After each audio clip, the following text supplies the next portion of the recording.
Good morning. How are you guys and gals today in YouTube land? It's another day to praise the Lord. I know, I'm so excited. I love praising the Lord. I love waking up and just telling God from my heart, from my mind, from my soul, from every cell of my being. I love to praise the Lord. And I love to share my faith with other believers around the world, because you know what? We know that we have a Savior. And we are all on one accord that every knee is going to bow, that every tongue is going to confess that Jesus Christ is the Lord of Lords and the King of Kings. Unfortunately, sadly, and I mean sadly, a lot of people are still going to reject their Savior. They're still going to reject their Savior. There is a verse in the Bible, when it's in Revelations, I do believe, and everybody is going to be coming face to face with the Lord. I don't know how people can read that in their Bible and that just doesn't strike a chord in your innards, in your very innards, to know that you will be face to face with the one who called you into existence. We were all called according to Him. We were made for Him, not for ourselves. And I mean, I can't explain it any more clearer, deliverer, clearer. I can't explain it any more clearer than that. And people, you know, if you wake up and you don't have a spirit of peace, calmness, and tranquility, I volunteer to help you, because I myself have traveled on a road that was just depressing. It was a road of selfishness. It was a road of not really caring about, you know, the parable of the traveler and the Samaritan. You know, when the guy's traveling and he sees somebody just got beat up. I mean, they were left on the side of the road to die. And one guy saw him and was like, you know what, I'm going to cross the street, because if I pretend I'm not walking on the same street as him, then I'm not going to feel obligated to help him. So I'm just going to look the other way. And you know how a lot of people will do that. They'll see somebody that needs help, but they will not step out of that comfort zone. Even though there's a calling in they feel something saying, you know what, lend that person a hand.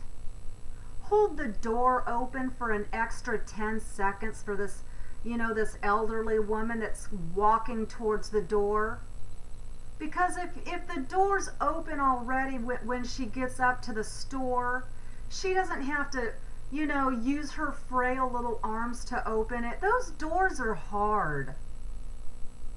So that's what I do. I always do that. It was instilled in me when I was a little girl. My grandma, you know, my ancestors taught me respect your elders. They taught me godly love. They taught me to reach out and help, even if it's uncomfortable and you're gonna feel weird. I experienced that first, stepping out and defending somebody because everybody was making fun of somebody when I was 12 years old, every day after recess, this girl got picked on because of her weight. And one day I just couldn't take it anymore, and I told everybody in the classroom to just be quiet and leave her alone. It's not her fault she was born overweight. Some people are born with a fat gene. It's not their fault. And then there's people like me, they're born with a skinny gene. You know what I mean? And it's not my fault. We were all created, and we were all wonderfully and fearfully made. I wish people would understand beauty is not on the outside of people. That's why sometimes I don't brush my hair. Because you know what? If people are going to judge me because I've got naturally wavy hair, oh, look at her hair. You know, that's the way people are. People, they wake up, they don't have joy, they don't thank the Lord, they don't ask the Lord for strength. You know, we need to grow as the body of Christ. We need to come together. We need to be together in spirit. The Holy Spirit. That's the comforter Jesus was talking about. When Jesus said, I go to prepare a place for you, and I'm going to come back for you. If Jesus said that, I believe it, and I'm going to keep waiting on the Lord. Because for those people that wait on the Lord, He will renew your strength. Come on, who knows the verse? And you shall extend your wings like an eagle and just soar like an eagle if you just wait on the Lord. Wait patiently on the Lord. We are living in the last days, and you know what? I always have a message when I do my videos, and I watched Jason A's video about something is going to happen in America in 2016, and then there was a clip and it was Obama saying, for all you conspiracies over on the left or the right, you all think I'm up to something or that I've got some evil scheme or plan. I do. And everyone's laughing. Obama just told people that he's got an evil plan and it's not a conspiracy, and people think it's funny. Did you know? You know what? I know I'm a geek. I'm not a computer techie savvy, girl. But you know what? I'm going to do my best and learn. I'm going to force myself to learn more about this computer and how it works. I don't have that much time in the day because of what I do, but I'm going to try my best. I copied and pasted Jason A's video, and I'm going to put that in the description box.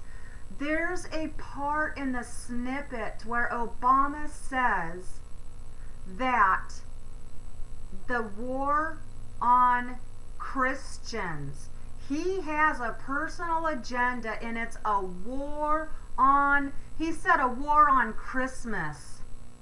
Okay, well, my spiritual ears say a war against Christians. That's what my spirit says. And then in the video, you'll hear him. You'll hear it. After 33 years, this year, 2015, you guys, I know, wake up with me. Wake up!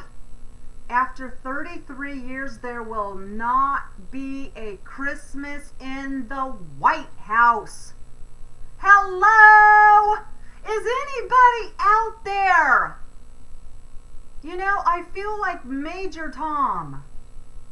This is ground control to Major Tom. I'm trying to warn the people, but they keep on stopping up their ears from me. They don't want to hear the truth, and they can't see the evil coming on.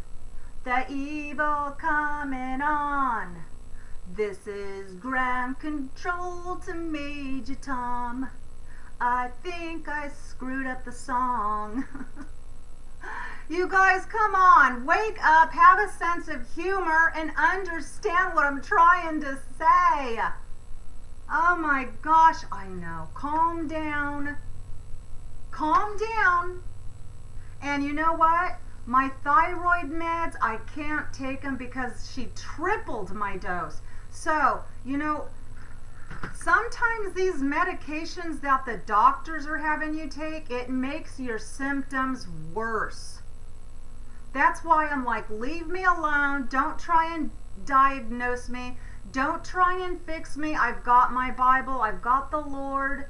He knows I'm hyper. He you know, this is the way I am. I can't help it. But thank God for God and His Word, because it helps me and it ministers me. It ministers to me. That's what I want to convey in my channel. It'll work if you work it. See, faith is like a muscle. If you don't work it, it's not going to grow stronger. Stronger. Oh my gosh, you guys, I love you so much, and I just want you to know that when you wake up, you've got to keep your eyes on the Lord. Don't turn the news on. Don't fill your vessel in your temple. Your body is the temple of the Lord. Feed your temple and your spirit with the spiritual food and a glass of water. Oh my gosh, you guys. Please open your Bibles. I've only got a few minutes. Open your Bibles. I'm going to be reading from Acts chapter 2. When the day of Pentecost came, they were all together in one place. Suddenly a sound like the blowing of a violent wind came from heaven, and it filled the whole house where they were sitting. They saw what seemed to be tongues of fire that separated and came to rest on each of them. All of them were filled with the Holy Spirit, and they began to speak in other tongues as the Spirit enabled them. Now there were staying in Jerusalem God-fearing Jews from every nation under heaven. And when they heard this sound, a crowd came together in bewilderment, because each one heard him speaking in his own language. Utterly amazed, they asked, "Are not all these men who are speaking Galileans? Then how is it that each of us hears them in his own native language? Parthians, Medes, and Elamites, residents of Mesopotamia, Judah, and Cappadocia, Pontus, and Asia, Phrygia, and Pamphylia, Egypt, and the parts of Libya near Cyrene, visitors from Rome, both Jews and converts converts to Judaism, Cretans and Arabs, we hear them declaring the wonders of God in our own tongues.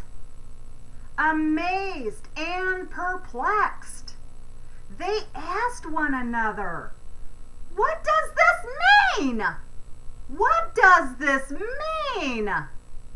Some, however, made fun of them and said they've had too much wine. Talk about being filled with the Holy Spirit and being able to just have that gift of speaking in tongues and having a spirit just fall on you and rest on you to where you just start praising God in a foreign language that you don't even know what you're saying. I had that very same experience probably 7 or 8 months ago. I was crying, I was repenting, I was asking God to please forgive me for every little sin that I ever committed in my life. I said, "God, please forgive me. I can't even remember every bad thing I did." And I said, "God, please forgive me. Please forgive me, Father God." And I was seriously asking him to forgive me. Because see, when you're a child of God, you don't want to wake up and feel that dirty residue on your heart or on your spirit. And so for me, first thing in the morning is I praise the Lord and ask him to forgive me. You know, sometimes I do funny impressions like Tina Fey on Saturday Night Live because I'm a joker. I love comedy. I liked it when Richard Pryor's hair caught on fire one day and he thought it was funny. I was like, wow, now that's a man on fire. But anyways, you guys, I wanted to read that and let you know that you're not drunk. You're not drunk when you're filled with the Holy Spirit and the Lord gives you amazing gifts. Share it. Share it with others. Pray with others. Believe. Because you know what? Nobody can do this for you. You have to do this for yourself. And if at first you don't feel comfortable, just press. Just keep pressing in with the Spirit and with the Lord. Understand his love, especially in these last days. And I gotta go for reals. I love you and I'll see you tomorrow, God willing. Have a blessed day. And don't forget, that was Acts chapter 2. Bye, guys.